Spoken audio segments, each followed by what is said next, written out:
Assalamualaikum warahmatullahi wabarakatuh. Alhamdulillahirabbil alamin. Nahmaduhu wa nasta'inuhu wa nastaghfiruh wa na'udzu billahi min shururi anfusina wa min sayyiati a'malina. May yahdihillahu fala mudilla lahu wa may yudlilhu fala hadiya lahu.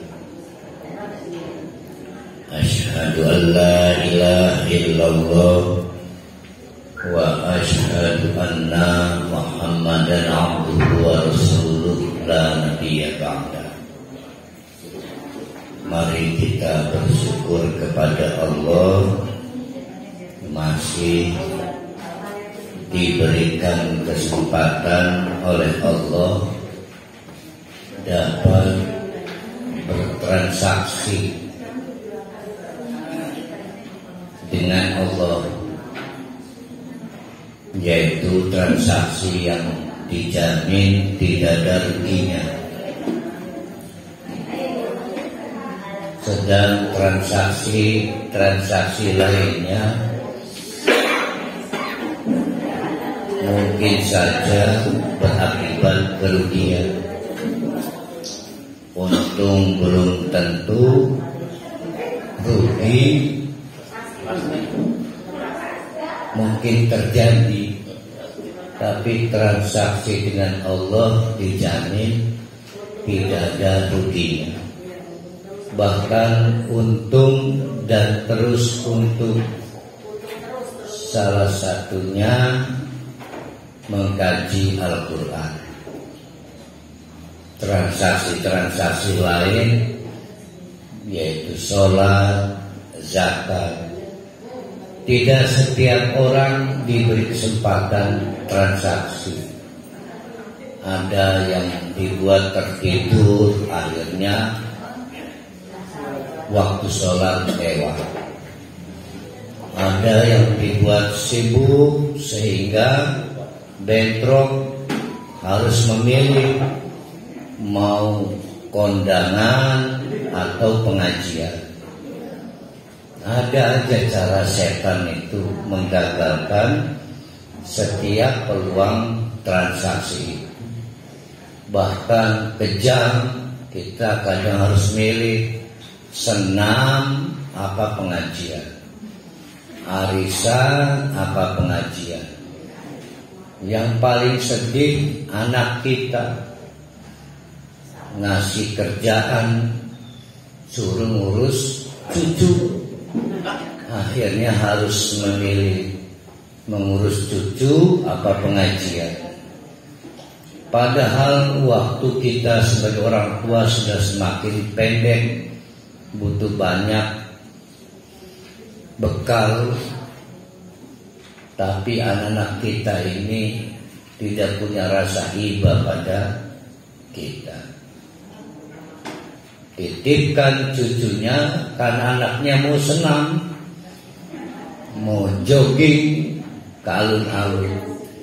Akhirnya peluang kita pengajian hilang. Mudah-mudahan anak-anak kita nanti punya rasa iba pada kita. Kalau yang gitu yang dosa siapa? Anak apa? Tidak beruntung anak kitanya yang kurang iba. Ada lagi punya mobil 2 anak. Kitanya orang tua pengen pengajian, hujan gerimis, nggak punya rasa iba lagi, nggak mau ngantar kita. Macam-macam lah ya. Kita ini orang tua kadang-kadang tidak beruntung. Maka kalau ada kesempatan dapat bertransaksi dengan Allah, jangan disia-siakan. Jangan meniru perilaku orang munafik. Kadang taat pada pimpinan, tapi tidak pernah respek. Maka wajahnya masam, kendati pun ketika senyum. Taat tepat waktu, padahal dengan hati menggerutu. Maka orang-orang munafik terlihat tetap sholat padahal hatinya malas. Orang-orang munafik juga terlihat tetap infak padahal hatinya berharap dunia. Orang-orang munafik juga tetap memaksakan diri kumpul di majelis padahal khawatir kehilangan teman. Jadi kita itu sudah saking inginnya beramal tapi masih di tengah-tengah godaan bersikap munafik. Mudah-mudahan kita terhindar dari kriteria-kriteria orang-orang munafik. Nah, oleh karena itu banyak surat, banyak ayat Allah itu menjelaskan banyak hal tentang orang munafik itu. Tidak sesederhana seperti hadis yang dihafalkan bapak-bapak, ibu-ibu, ayat munafik 3. Nah, alhamdulillah udah kenal 3, yang lainnya banyak. Ya. Sama dengan tanda-tanda kiamat itu, diantaranya ada majikan mengandung istri pembantunya, mengandung anak pembantunya, dan yang lain-lain. Alhamdulillah diberitahu sedikit dari tanda kiamat, tapi yang lain banyak. Nah, itu uniknya di Al-Quran. Jadi yang paling sering diingatkan oleh Allah itu menunjukkan yang paling serius kita harus hadapi. Apa yang paling sering? Yaitu soal kiamat. Itu sering berulang kali. Soal munafik termasuk di surat At-Taubah. Jadi Nabi Muhammad itu, bapak-bapak, ibu-ibu, tahu diri. Soal hati tidak tahu. Yang tahu soal dohir. Maka kata Nabi sering, yang saya hukumi adalah yang dohir. Yang batin itu bagian Allah menghukumi.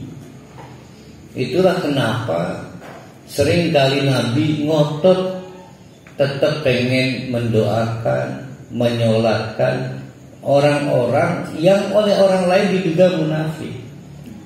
Kata Nabi, saya tahunya dohirnya. Dohirnya sholat, infak, sampai kemudian nanti melalui Allah, melalui malaikat Jibril, Nabi dapat pengetahuan si fulan itu munafik loh. Karena memang soal batin itu soal Allah. Nah, kemunafikan itu soal batin. Karena secara amal dohir, apa bedanya dengan kita? Dengan para sahabat, dengan orang-orang yang memang ahli surga. Sholat juga mereka. Zakat juga mereka. Infak juga mereka. KTP sama, titik 2 Islam. Karena tidak ada Islam taat, Islam munafik, nggak ada Islam. Jadi sulit sekali membedakan, dan tidak ada satupun manusia hatta Nabi Muhammad yang tahu isi hati orang. Nah, jadi main hati orang munafik itu. Dia pikir bisa menipu orang, tapi dia nggak bisa menipu Allah. Yang kebablasan, dia pikir bisa juga nipu Allah. Ya Allah, nanti kalau udah dapat rezeki, insya Allah saya lebih banyak infak.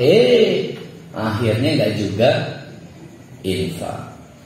Jadi yang dipersoalkan andai kata kisah maaf Sa'labah dulu atau kemarin itu benar, itu bukan berarti Sa'labah menipu orang, bukan. Dia menipu Allah. Dia pikir dia bisa menipu Allah. Dia pikir Allah lupa. Dia pikir Allah bisa ditipu. Kita kalian nggak tahu hal. Bahkan kita lupa pada yang kita ucapkan baru 5 menit yang lalu, 10 menit yang lalu. Tapi Allah mah tahu.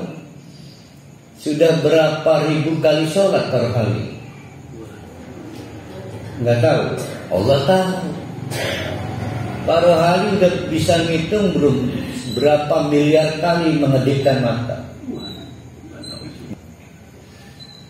Jadi kalau kita tahu Allah itu maha tahu, percuma bertindak munafik itu. Percuma. Tapi nyatanya kita gelap mata. Kita tipu Allah, kita tipu orang. Menipu orang itu sama dengan menipu Allah. Dulu almarhum pernah punya entah guyonan atau nasihat. Ada wong Serang belanja nih toko maaf wong kafir Cina. Ya. Ternyata torogani lebih.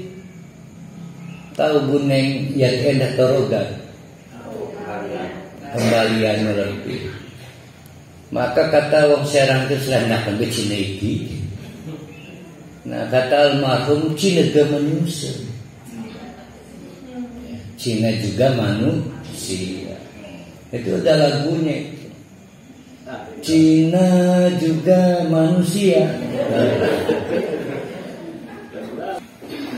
Nah sehingga menipu manusia sama dengan menipu Allah apapun agama, apapun jenis kelaminnya. Kadang nih bocah cilik pun dibocah itu sih. Padahal mau berapapun umurnya menipu manusia itu sama dengan menipu Allah. Nah orang munafik nggak mau tahu soal ini. Maka ditegaskan di ayat 78 mestinya ngikut ke yang Sabtu kemarin. Alam yang lamu tidak mau tahukah mereka? Andai kata saja mereka mau tahu, kita harus mau tahu Allah itu maha tahu. Tahu istilah mau tahu itu. Mau tahu itu artinya berhitung terus bahwa Allah tidak pernah hilang. Ya. Kemarin hari Sabtu saya buka 2 teori, ada al-ma'iyah atau ma'iyatullah, ada muraqabatullah. Ada yang ingat? Nah, alhamdulillah udah lupa ya. Udah lupa karena pernah tahu. Jadi dulu nggak tahu, sekarang lupa. Itu pernah tahu. Daripada nggak pernah tahu. Jadi kita itu ada di antara 2 pokok penting. Pertama ma'iyatullah. Yang kedua muraqabatullah. Ma'iyatullah itu adalah tahu diri kita lagi bersama Allah. Muraqabatullah itu tahu diri kita sedang diawasi Allah. Ada enggak dua apa sebenarnya keadaan diri semacam itu? Kita lupa ya, kita bisa mengedipkan mata itu artinya Allah sedang bersama kita. Ya. Jadi Allah itu bersama siapapun, apapun agamanya, jenis kelaminnya apapun, usianya berapapun. Kita itu akhirnya merasa kehilangan Allah.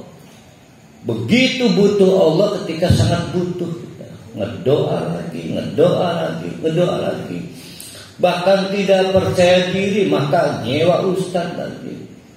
Nggak percaya diri nyewa anak yatim lagi. Butuh menghadirkan Allah. Nah emang pernah pergi dari Allah? Allah kan nggak pernah kemana-mana. Ma'iyatullah. Allah itu qarib, dekat dan sangat dekat. Bahkan agamanya apapun. Tapi kalau mau kebersamaan Allah dengan kita itu menguntungkan, maka penuhi keistimewaannya. Innallaha ma'as-sabirin. Allah itu memberikan benefit lebih kalau kita bersabar. Maka kebersamaan Allah itu menjadi istimewa ketika kita bersabar. Dan banyak innallaha ma'ana. Jadi unik kita itu. Kadang-kadang kita lupa bahwa Allah bersama kita. Dampaknya apa? Dampaknya kita nggak merasa muraqabatullah, sedang diawasi Allah. Padahal kalau kita merasa Allah sedang bersama kita, maka dampaknya adalah kita sedang diawasi Allah. Jadi ada nilai yang tidak equal, kita tidak imbang. Mestinya berbanding lurus antara ma'iyatullah adalah muraqabatullah. Jadi kadang kita butuh, maka berdoa siang malam, ya Allah, hadirlah Engkau, saya butuh menyembuhkan anak. Tapi muraqabatullah kita enggak timbul. Maka kita berbohong, kita banyak hal seolah kita tidak sedang diawasi oleh Allah. Bandingkan dengan elektronik tilang yang punya kepolisian. Kita sigap padahal nggak ada polisi. Pasang sabuk pengaman, kemudian membenarkan helm dan lain sebagainya.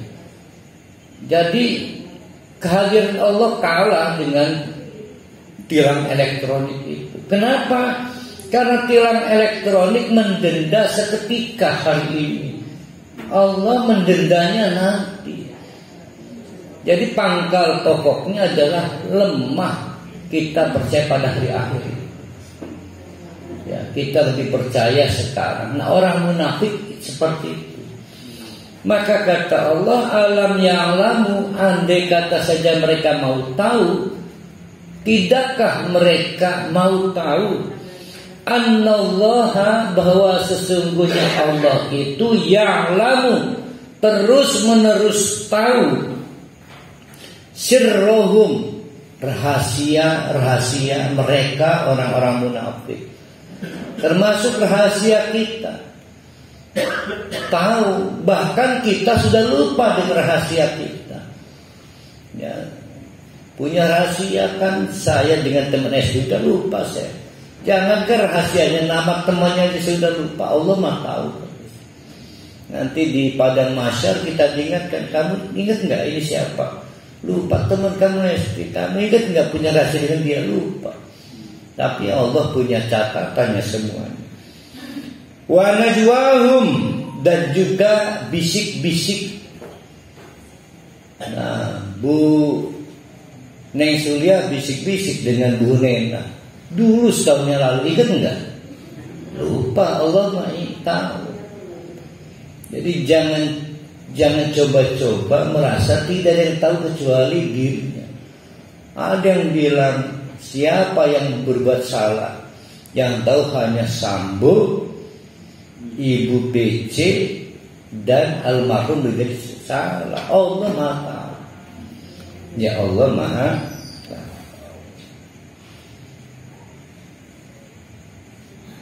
Wa anna Allah 'allamul ghuyub, dan Allah adalah zat yang maha tahu terhadap hal-hal yang sudah gaib.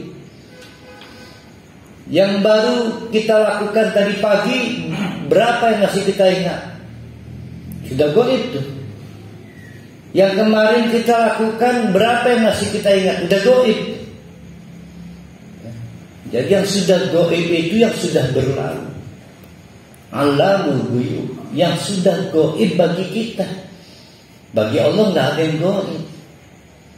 Alamul ghuyub, yang sudah gaib bagi kita. Tadi pagi, kemarin, seminggu yang lalu, sebulan yang lalu, setahun yang lalu, sudah tidak ada di depan kita. Sudah lupa, sudah di luar ingatan kita. Bahkan sudah di luar jangkauan mata kita. Itu udah gaib itu.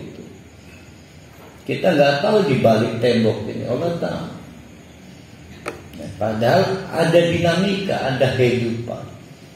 Jadi banyak yang gaib karena berlalunya waktu, maupun gaib karena ada halangan dari panca indera kita. Itu disebut dengan ghuyub, hal-hal yang sifatnya gaib. Baru kita masuk ke paragraf untuk hari ini. Orang-orang munafik adalah alladzina, orang-orang yang yalmizuna, lam mim za. Ada yang ingat enggak ayat mana yang menggunakan kata yang sama? Lam mim za. Nah, wala talmizu anfusakum. Janganlah kamu mencela diri kamu sendiri. Jadi lamaza itu mencela. Agak tipis bedanya adalah sahara, mengolok-olok. Kalau wala talmizu anfusakum, jangan kamu mencela diri kamu sendiri, yaitu mempermalukan orang lain yang akhirnya seperti bumerang, bikin sebab mempermalukan diri sendiri. Kok bisa? Karena orang Islam, orang mukmin itu satu badan dengan orang mukmin yang lain. Saya mencela Pak Rohali itu seperti mencela diri sendiri, karena satu badan. Bahkan kalau pakai teorinya Pak Quraisy Shihab, kenapa saya dan Pak Rohali disebut saudara? Karena seudara, satu udara, nggak boleh dicemari, karena kita ini satu udara. Udara yang kita hirup given, kita tidak kita produksi. Jadi kita berkebutuhan pada udara yang sama, maka kita saudara dan bersaudara. Maka tindakan yang saya lakukan berdampak sama pada orang lain. Menghina diri pun berdampak pada menghina orang lain. Kita melakukan wudhu, padahal isinya ya, dulu kita mekono, namanya wala talmizu anfusakum. Nah, orang-orang munafik nggak peduli itu. Jadi dalam kasus perang Tabuk ada beberapa sahabat akhirnya datang, ya Rasulullah, punten punya saya sendiri 2 gantang, 1 gantang untuk rumah tangga, 1 gantang saya nyumbang ya perang Tabuk, untuk kebutuhan terserah Rasulullah. Itu diledek, semono bayi disembangkan. Nah, orang yang seperti itu sudah pasti itu kalau diperiksa KTP-nya pasti ada kode khusus agama _2 Islam dalam kurung munafik, pasti. Jadi apa ya dalam kita nyebutnya ya, julid, wong julid. Ada lagi yang datang kepada Rasulullah, ya Rasulullah, ajemani nyumbang untuk teman-teman yang mau berangkat perang Tabuk. Genah mangan anak rabi gaji, kita menyumbang tenaga ya. Maka diledek maning kelan samban, duit kisi. Nah, orang yang begitu itu kalau diperiksa sama dengan yang tadi KTP-nya, agama _2 Islam dalam kurung munafik. Sampai akhirnya datanglah Abdurrahman bin Auf, ya Rasul, apa yang bisa saya bantu? Yang lain sudah nyumbang, tinggal engkau. Duh, nyumbang apa ya? Ada yang menceritakan mengutarakan 4.000 dirham, maka diputuskan setengahnya untuk keluarga, setengah dihabiskan untuk perang Tabuk. Dikomentari mungkin peran kelompok Julidiyah ini. Akeh laga pengen dialem bah. Laga bener nih. Ya kelompok Julidiyah ini. Nah itu kelompok-kelompok munafik. Nah tadi itu namanya mencela. Mencela itu adalah menganggap remeh karya nyata seseorang. Jadi karya nyata itu adalah yang bisa, yang dohirnya. Jadi yang dibicarakan orang munafik itu bukan hati, tapi karya nyata.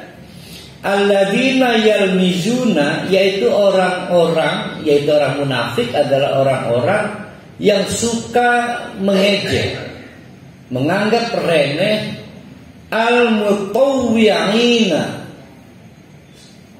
Amalan sunnah disebut amalan tatawwu'.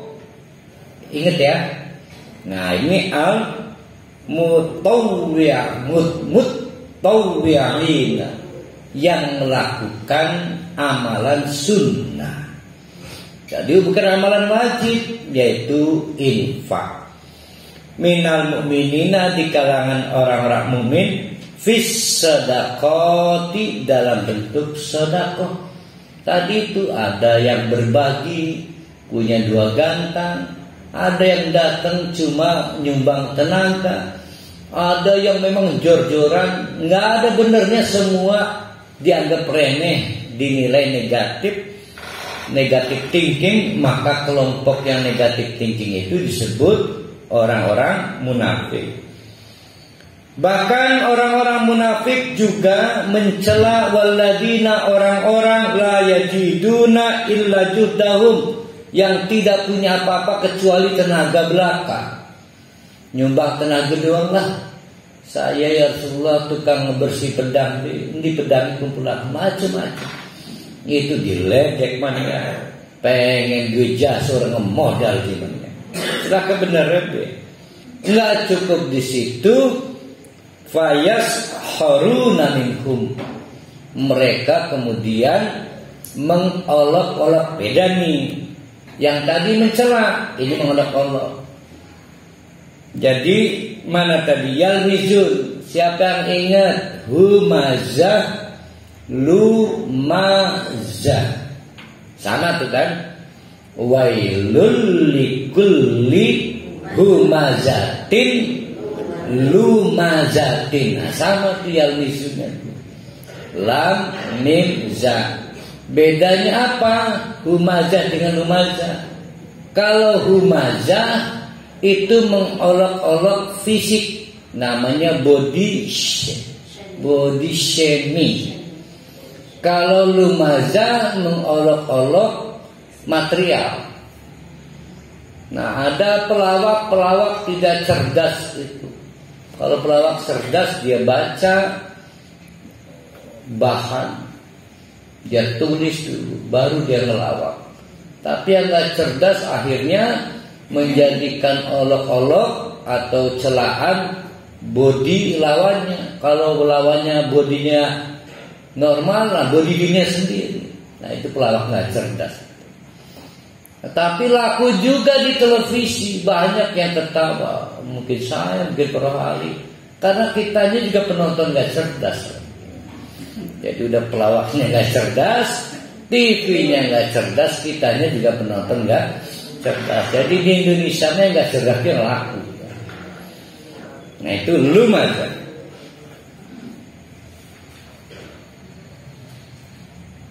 Akibatnya apa? Sahirullah minhum, pasti akan dibalas, diolok-olok oleh Allah. Siapa orang-orang munafik itu? Walahum adzabun alim. Kapan diolok-oloknya? Pasti di akhirat. Mungkin saja di dunia dicicil oleh Allah. Banyak kok yang terungkap seperti Hakim Agung kemarin, yang paling kesel pakai peci lagi sama dengan saya lagi fotonya. Jadi juniornya Pak Haji ini Dimyati Sudrajat tertangkap. Kekayaannya 36 miliar. Aduh, baru sedih naik motor lagi ya. Kekayaannya 36 miliar. Tertangkap. Foto di korannya pakai peci, kayak perhalu peci. Tapi diungkap oleh Allah, diolok-olok, sekarang habis namanya. Nah itu. Tapi ada juga yang nanti aja di akhirat. Pada dasarnya semua akan diungkap oleh Allah. Nah sekarang masalahnya tadi itu, Rasulullah itu pribadi unik. Ada ayat yang diperdebatkan. Alam nasroh laka sodroh. Jadi Nabi Muhammad diceritakan di alam nasroh itu dadanya itu doyikun, berat, sering mengalami insomnia. Gak bisa bobo, tidur. Nah, berat bebannya. Banyak teori apa yang membuat Nabi itu bebannya berat. Salah satunya Khadijah meninggal. Setuju bahwa kalau istri meninggal itu beban berat? Enggak, saya mau kawin lagi. Enggak. Pada saat itu enggak berat. Setiap yang ada substitusinya itu enggak berat. Bolpen hilang, ada penggantinya. Rumah hilang, ada penggantinya. Istri hilang, ada penggantinya. Jadi menurut saya enggak perlu alam nasroh. Apa yang berat? Yang berat buat seorang Muhammad itu adalah mikirkan umat. Ya, mikirkan umat. Makanya ambisi atau tamak kan bahasanya kan. Ambisi Nabi Muhammad pengen umatnya itu terhindar dari azab dan tidak perlu masuk neraka itu besar. Sekalipun orang munafik menurut Allah, tapi menurut Nabi Muhammad saya belum lihat kemunafikannya. Yang saya hukumi adalah yang dohir, yang batin urusan Allah. Maka begitulah ambisi Nabi Muhammad. Walaupun menurut si fulan dia munafik, saya belum lihat kemunafikannya. Itulah Nabi Muhammad, Nabi kita. Maka kata Allah, istaghfir lakum, istaghfir lahum. Mangga kata ulama itu. Kalau kamu ingin memberi ampunan kepada orang-orang yang menurut Allah sudah disebut munafik, tapi Nabi Muhammad belum tahu kalau dia munafik. Ini akan berkaitan dengan kita sekarang. Istaghfir, ampuni dia. Aulastaghfir lahu, atau ya udah kamu gak ampuni. Nggak ada bedanya kamu ampuni, nggak kamu ampuni. Kenapa? In tastaghfir lahum 70 marratan fala yaghfirullahu lakum. Karena kalaupun kamu, hai Muhammad, memohon-mohon kepada Allah agar si fulan ini, si fulan itu diberi ampunan 70 kali banyaknya. Ini 70 ini bukan angka 60 sampai 70, bukan. Artinya tak terhingga. Maka percuma, karena falan tidak akan mungkin pernah Allah mengampuni orang-orang yang sudah oleh Allah divonis munafik atau meninggal dan kemunafikannya dibawa mati. Tuh. Jalan keluarnya bagaimana? jalan keluarnya Nabi Muhammad harus diberitahu Allah. Muhammad, si fulan nik nomor sekian munafik. Oh iya. Tapi selama Nabi Muhammad belum diberitahu by name by addressnya, Nabi Muhammad begitu. Nah, lalu bagaimana kita ini? Sepanjang kita yakin kemunafikannya belum tampak, ya kita sholati.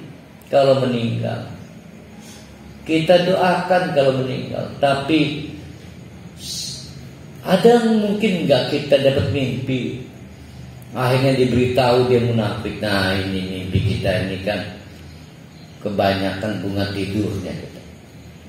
Ya sedikit ilhamnya Pak.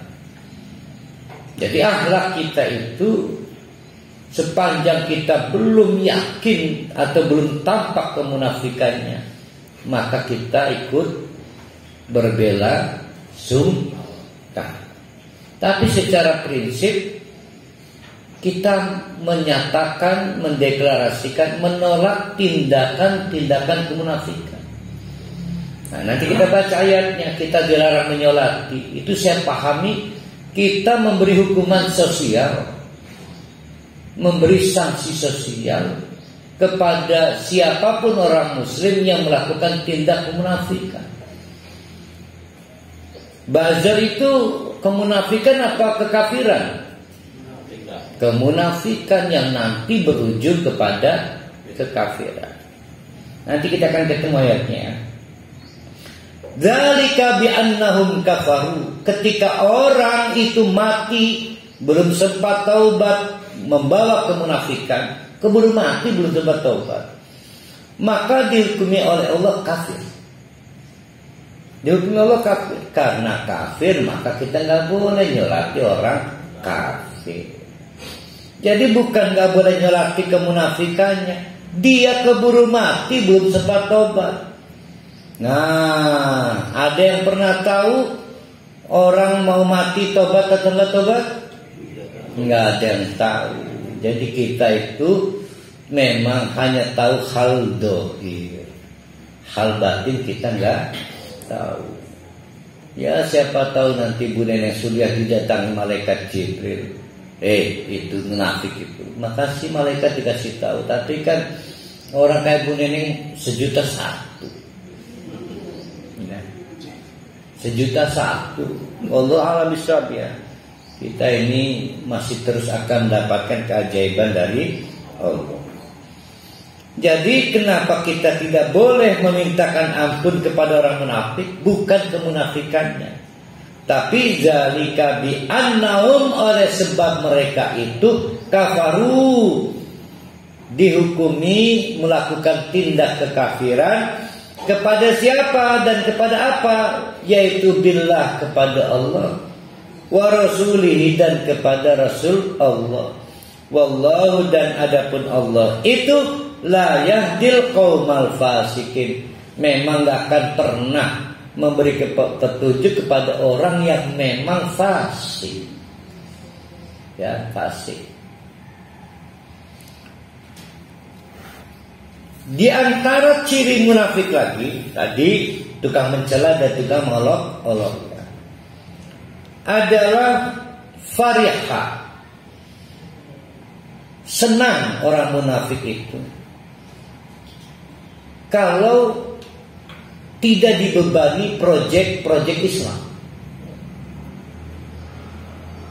Misal organisasi Islam, apakah itu Persis, Muhammadiyah, NU, bikin proyek bangun gedung, akhirnya dilaporkan alhamdulillah ada someone yang berjanji mengcover biaya 10 miliar ini dari kantong pribadinya.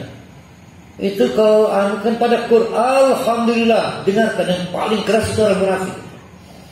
Keras alhamdulillah. Ya, alhamdulillah, suara alhamdulillah bergema kan. Dengarkan dengan baik-baik. Yang paling munafik alhamdulillah siapa? Itu adalah orang-orang yang alhamdulillah saya nggak direpoti. Ya, jadi berat ada proyek-proyek Islam. Maksudnya Ustaz, Alhamdulillah terbangun. Makanya ciri munafik itu alhamdulillah gak ngerepotin saya.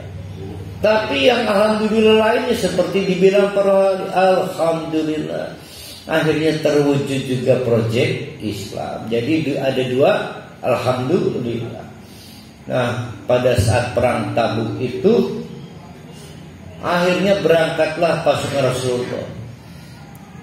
Yang tidak berangkat orang munafik. Kata orang munafik, alhamdulillah akhirnya berangkat juga pasukan Rasulullah walaupun tanpa saya.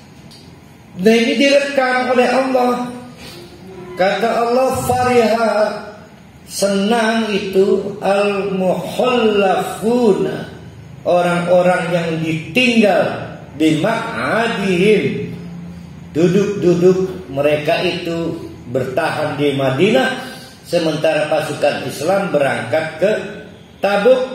Khilafa Rasulillah, ditinggalkan oleh Rasulullah sallallahu alaihi wasallam.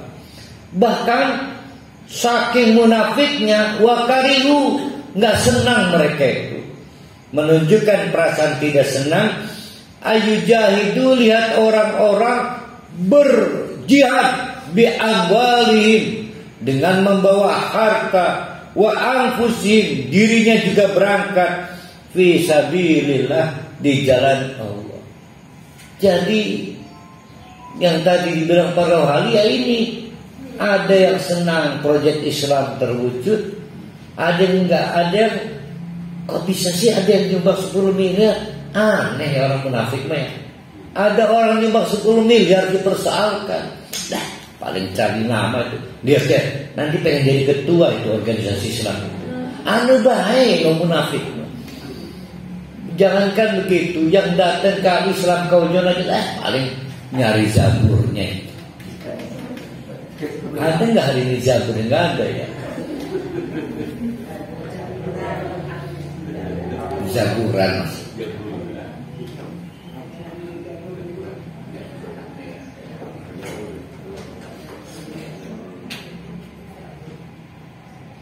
Waqalu, bahkan mereka kampanye, la tanfiru, jangan ikutan berangkat. Fil hari, waduh panas loh, ini panas banget. Panas, nunggu dingin aja. Udah sih jangan nggak usah ngaji, hujan loh, gerimis loh, mau macam-macam. Memang pada saat perang Tabuk itu cuaca lagi panasnya. Kampanye mereka datang pada Rasulullah, ya Rasulullah, emang nggak bisa digeser waktunya kan? Cuacanya panas. Diduga pasukan kita keburu mati di tengah jalan atau mengalami dehidrasi. Maka kata Allah, ini biar kerok orang kayak begini nih. Mau diusir nggak boleh komentar orang Islam para kali. Maka kata Allah, qul hai Muhammad, katakan pada mereka, naru jahannam asyaddu harran. Kamu omong cuacanya panas, saya kasih tahu ya, neraka lebih panas lagi. Ya, neraka lebih panas lagi. Ini memberikan faedah kepada kita untuk menterapi orang-orang yang terjangkit wabah kemunafikan, yaitu patahkan dengan hal-hal yang lebih asyad, lebih radikal.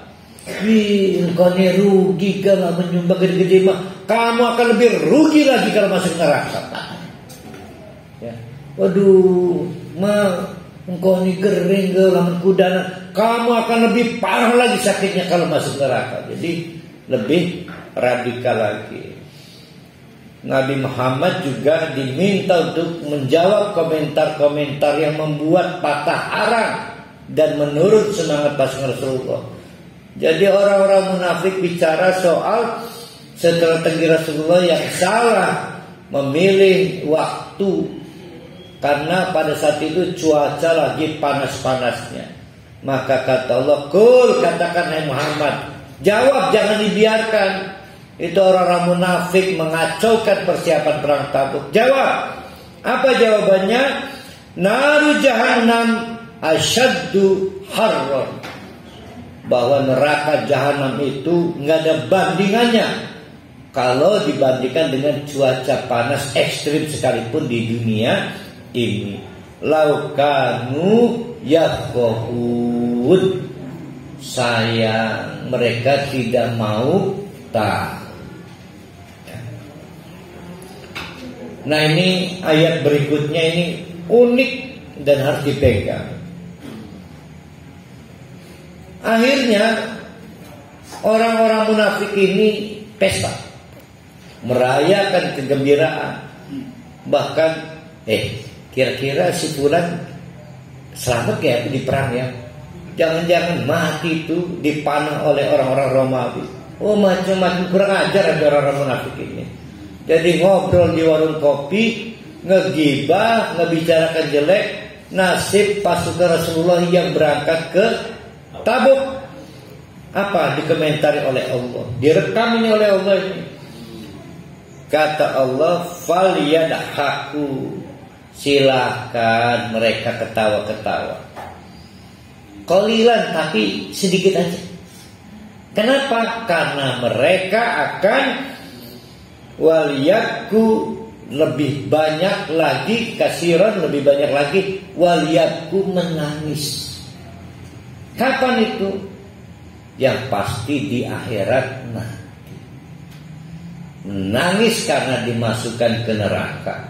Sekarang boleh ketawa, ketawa karena merasa tidak ikut dimintain sedekah proyek kampus Islam, berdirinya masjid, ketawa dia, lu kasihan dia kena batu.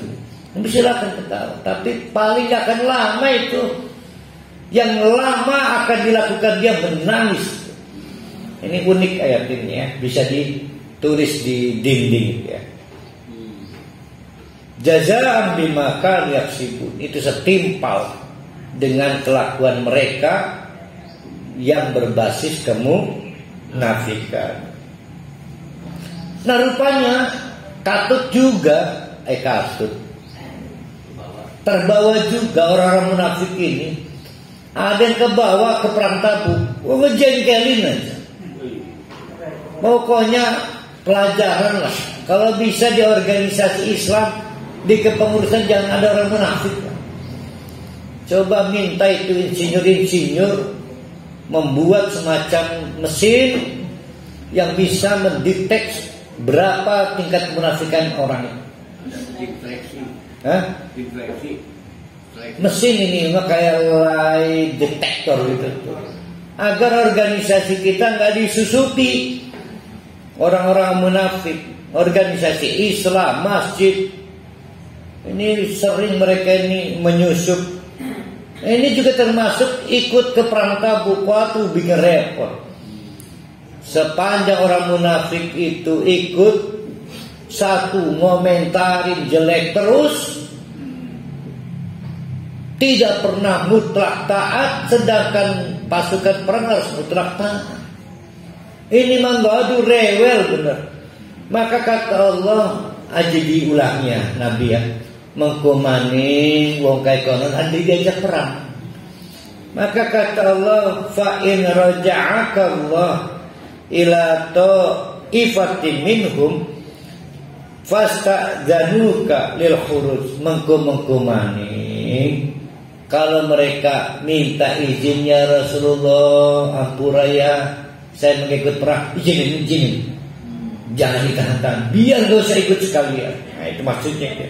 Artinya dalam kasus perang Tabuk, Rasulullah butuh banyak orang, sehingga kadang-kadang sudah tahu dia munafik. Rasulullah kan nggak tahu dia munafik, minta izin udah berangkat juga padahal munafik. Akhirnya kualitas pasukan menjadi jelek. Fakul, maka katakanlah kepada mereka, la yakhruju ma'iya abadan, mengko maning urusan milu perang selawase. Ya, kamu tuh cuma merugikan. Silakan Islam tapi gak usah ikutan perang deh. Walam tuqatilu ma'iya aduan, gak usah ikutan perang bersama kami. Innakum raditum bil qawud, kamu dipersilakan ambil kesenangan dengan tetap tinggal di rumah, di kota. Ya, kalau kami harus berangkat perang awal marah sejak faq'udu ma'al khalifin. Silakan tetap tinggal dengan orang-orang yang ditinggal. Siapa yang ditinggal? Perempuan, orang sakit, disabel, orang gila. Dengan tadi berangkatkan perang. Dan orang munafik mah kumpul dengan itu. Nah, repot benar punya orang munafik itu. Jangankan masuk organisasi Islam, punya mantu orang munafik repot. Nanti mantunya nanya, Pak, kenapa sholatnya nggak kayak di keluarga saya? Waduh, beda. Menyalahkan sholat yang benar dia. Pak, kenapa sih infak sekali? Bukannya memotivasi malah mengganggu. Itu mantu. Sedangkan kita cari mantu, cari yang punya pekerjaan, penghasilan bagus. Padahal munafik itu yang penting duit penghasilan. Padahal kata Allah, "Hai Muhammad, wala tusalli, jangan coba-coba kamu nyolati." Bisa nyolati jenazah, bisa tusolli dalam artian doa. Jangan coba-coba kamu nyolati sholat jenazah ataupun mendoakan ala ahadim minhum, kepada salah seorang dari kelompok munafik itu, maka kalau mereka mati abadan selawase sampai kiamat nanti turun ke kita. Itu sanksi sosialnya itu.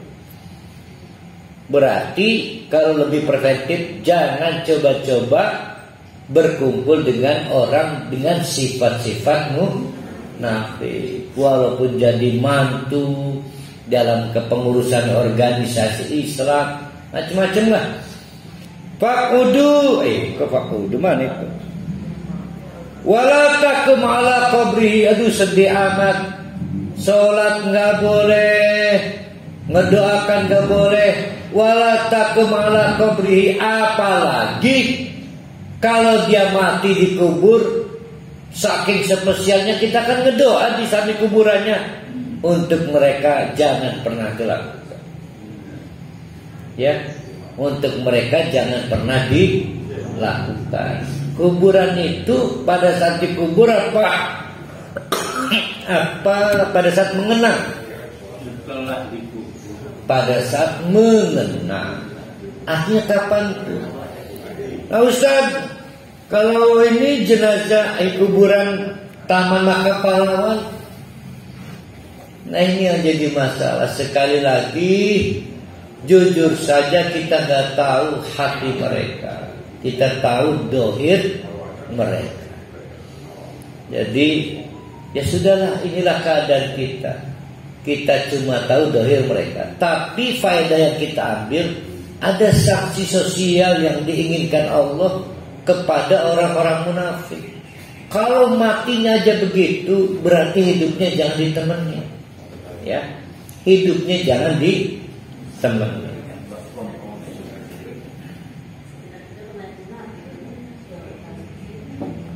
Bagaimana nih sanksi sosial kedua nih?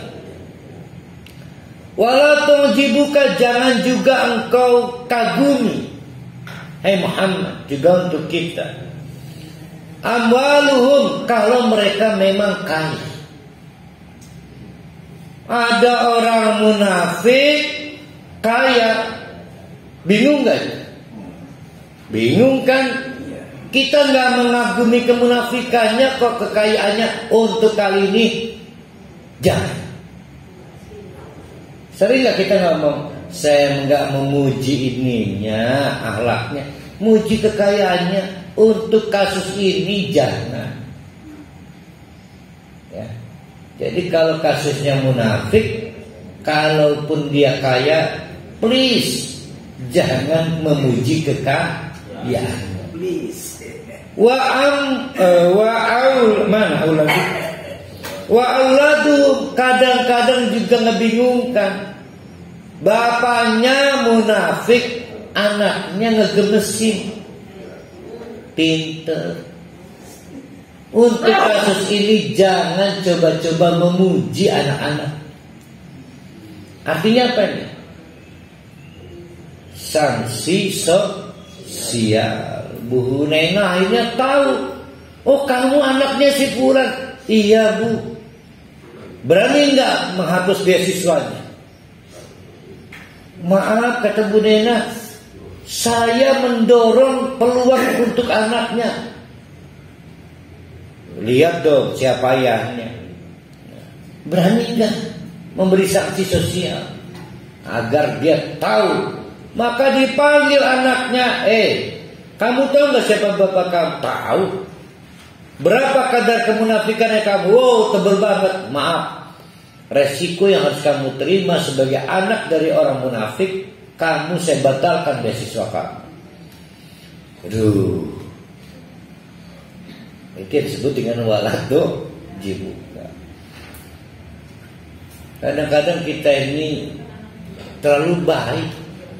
Sebetulnya saya itu benci pada ayah kamu, tapi kamu berprestasi maka saya beri peluang. Nah, ini nanti akan ada ceritanya.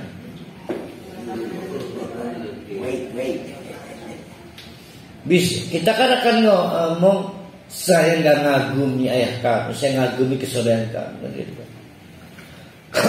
Wong ini mah sanksi sosial. Jadi sanksi sosial itu kita tidak akan memberikan keuntungan sosial kepada anak-anak munafik. Tapi nggak bisa dilakukan. Nah, makanya ini kan ujian kita. Urusan hati kan kita nggak tahu dia munafik. Kalau kita tahu ini, sayang kita nggak tahu. Ya, kalau kita andai saja kita tahu kadar kemunafikan seseorang, nah tapi kan ada kriteria-kriterianya tadi. Mana itu? Innama yuridullah ayyu'adzibahum. Itu semua. Kenapa kita harus memberi sanksi sosial? Karena Allah menginginkan untuk mengazab mereka fid dunia, sejak di dunia. Ya, Allah itu memang punya rekayasa akan mengazab Allah, bukan nanti untuk orang-orang munafik itu, tapi sejak di dunia. Maka jangan berlawanan programnya dengan Allah. Allah ngazab, kita memuji. Lucu nggak? Udah tahu dia munafik, dia promosikan sekjen. Akhirnya dilantik juga di sekjen.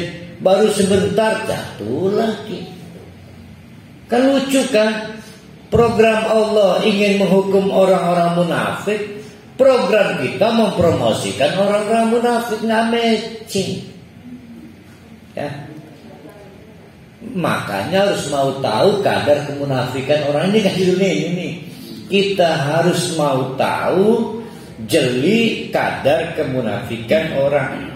Kadang-kadang setan lucu lagi. Kamu sok tahu kadar hati orang. Kita harus mau tahu. Mau tahu ya kadar kemunafikan orang. Bahkan mau tahu enggak program Allah? Bukan hanya mengazab, menjatuhkan, mempermalukan, mengolok-olok orang-orang munafik sejak di dunia. Bahkan wa tazhaku, mempersulit Allah orang-orang munafik itu pada saat sakratul mautnya, dibikin sulit. Gak semudah orang yang mukmin biasa. Berani gak ngomong kalau ada orang sekaratnya sulit itu munafik dia? Berani? Gak berani. Kadang-kadang kita ini orang baik sih, aduh kayaknya nunggu anak ini aja.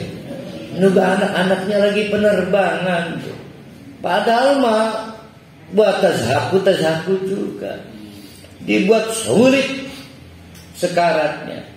Kadang-kadang kita masih berdebat soal cabut enggak, selang oksigen cabut enggak, kudu wis mati kudu kurunyane. Nah itu panggung Allah sedang mengazab orang-orang munafik, tapi kita enggak tega ngomongnya. Kita ini orang baik, sehingga sudah diperlihatkan oleh Allah di tanda-tanda kemunafikan orang ini. Di antaranya satu, sekaratnya sulit, penuh drama. Ada aja kita ini ya, itu nungguin anak tertuanya, sana virusnya. Kudu ini mah lesi kelamun anaknya cepat metekan. Padahal mah lagi dikasih ke Allah tuh munafik tuh. Kita menolak tahu.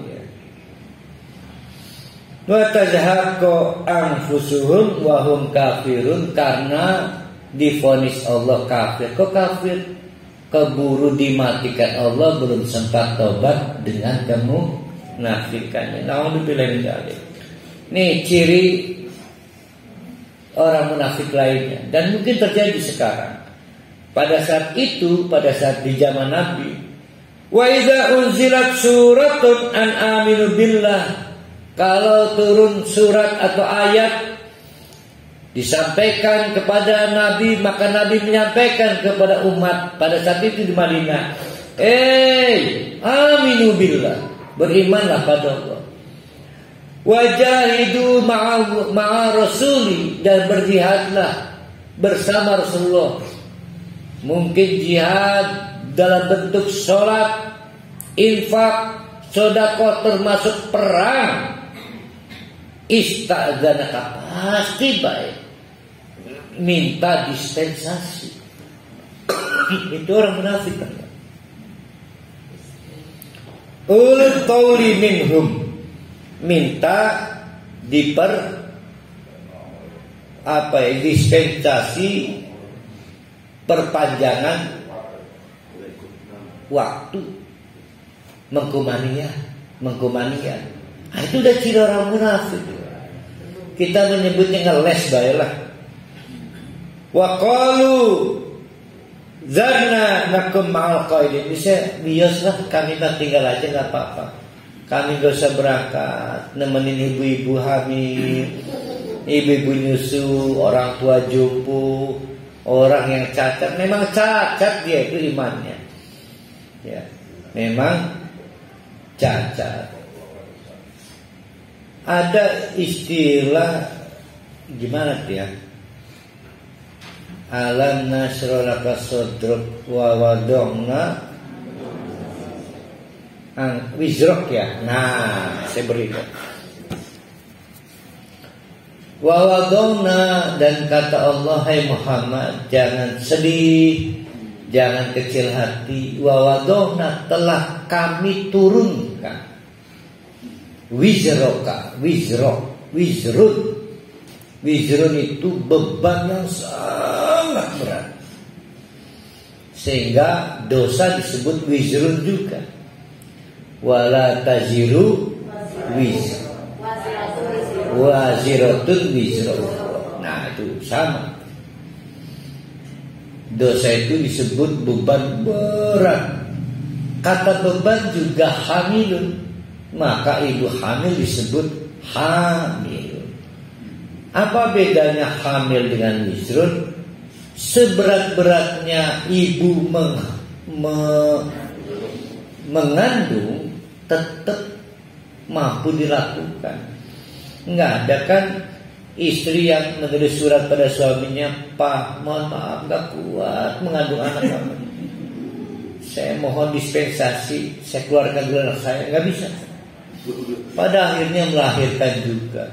Jadi seberat-beratnya ibu mengandung tetap bisa dilakukan, tapi wizrun enggak. Nah itu tadi pertanyaan, kira-kira apa itu ya?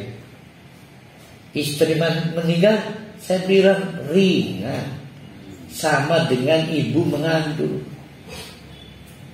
Tapi ini Khadijah, ya memang ibu Khadijah luar biasa. Tapi menurut saya Nabi Muhammad gak sekelas. Jadi yang disebut wizard apa? Mikirkan umat. Saya baru ingat itu kaitan. Nah, orang-orang kafir itu menganggap yang berat itu kalau kesenangannya hilang. Ya, bedanya ya.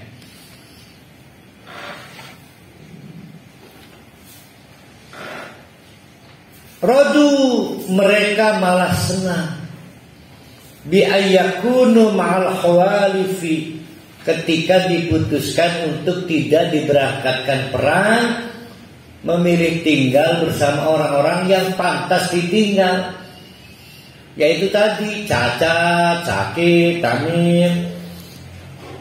Wa tubi'ala qulubihim fahum la yafqahun, maka hatinya dikunci. Kok dikunci? Nggak malu dia. Nggak sakit kok nggak perang. Nggak cacat kok nggak perang. Nggak hamil kok nggak perang. Nggak perempuan kok nggak perang. Sama dengan sekarang dengan kita.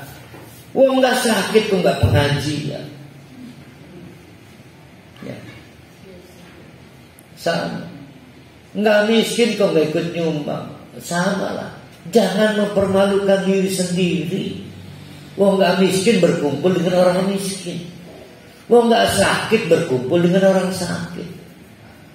Wah, ahli surga kok berkumpul dengan ahli neraka. Jangan mempermalukan diri sendiri.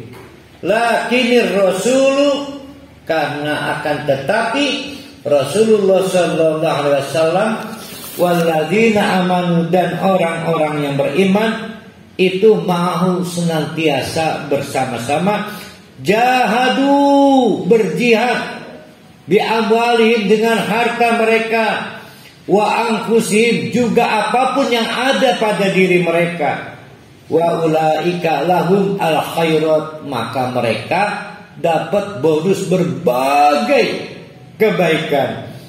Wa ulaika humul muflihun, mereka itulah yang mencapai dengan apa yang ditarget. Itu disebut al-muflihun. Saya menanam biji tomat, alhamdulillah, yang tumbuh tomat, oh muflihun, saya muflihun. Takut saya tumbuhnya durian. Senang saya ketika yang saya tanam, yang saya petik sesuai dengan yang saya tanam. Itu disebut dengan muflih.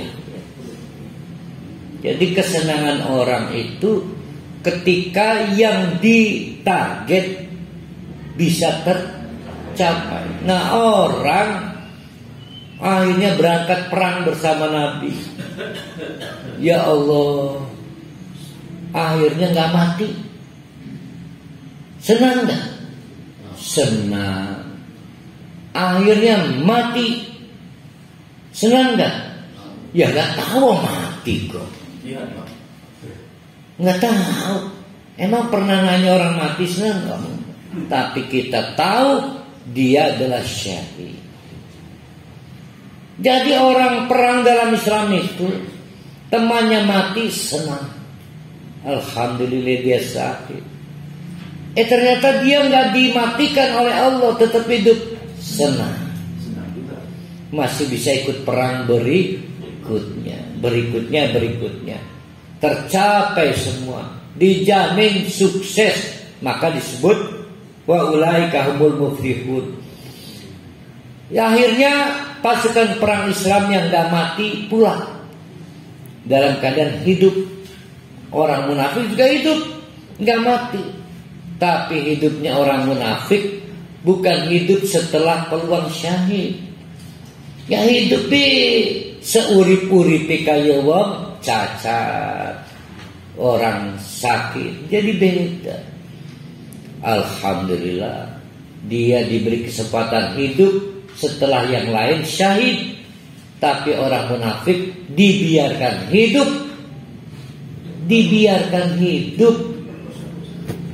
tanpa peluang syahid. Beda loh, ya. Beda dan sangat berbeda. Naudzubillahi min dzalik. Nah, ini maka untuk kita Jangan kecil hati. Ngaji ini juga disebut jihad ya. Jangan kecil hati. Ibu-ibu pahami dulu gini nih. Jangan bayangkan pasukan TNI.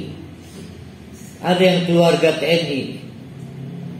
Nah itu kalau lagi mendapatkan honoris, kehormatan, dia diberangkatkan dalam pasukan Garuda. Nggak pakai modal loh. Kalau perlu dia TOEFL, maka diberangkatkan untuk kursus bahasa Inggris agar TOEFL-nya 5.000. Karena dia mau jadi pasukan perdamaian. Mau nantinya ke Ethiopia, jadi 5.000. Nggak pakai biaya.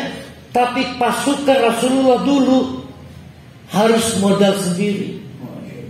Maka ada yang datang, ya Rasulullah, saya nggak punya kendaraan. Karena kalau nggak punya kendaraan bahaya, keburu mati di tengah jalan. Ya, kata Rasulullah, udah kamu sama si Fulan berbagi. Tapi ada yang nggak kebagian, udah kamu gak usah berangkat, nggak ada kendaraan untuk mengangkat kamu. Nah, betapa beratnya perang di zaman itu. Sekarang pun sama, nggak ada bedanya. Maka ada yang berangkat pengajian dengan Gojek, dengan Maxim, nggak modal. Bu Hunena mah bawa mobil kadang 2, anaknya 1, Bu Neneknya 1. 3 Wih, orang bertiga. Sikim lagi barengan. Semua nggak modal. Malah kemarin ada yang gak beruntung, akhirnya harus dirawat di PAL 4 ya.